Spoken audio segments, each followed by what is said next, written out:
Kwa mujibu wa shahidi aliyekuja kuliongelea swala hilo, yeye kama mmoja wa viongozi wa BAKWATA anasema nafsi yake ilikuwa inamsuta kwa sababu kwa ufahamu wake na taratibu za kidini michango haikatazwi, lakini kwa maoni yake michango ya namna hiyo inapotolewa na mgombea wakati wa kampeni za uchaguzi zinaendelea na mgombea huyo akatoa mchango huo kwa masharti kuwa viongozi wa dini wamuunge mkono na kuwaambia waumini wake wampigie kura kwa sababu ametoa mchango kwa ujenzi wa zahanati.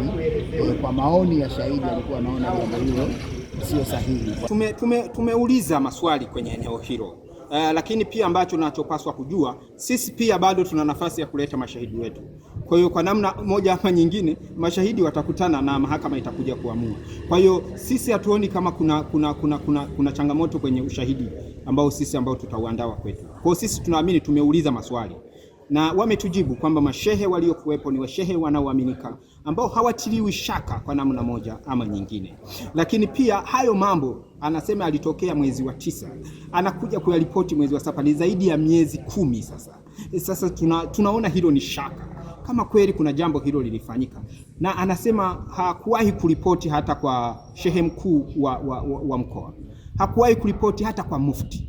Kwa namna moja ama nyingine sisi tunaamini kwamba huo ushahidi wao una shaka kwa namna moja ama nyingine.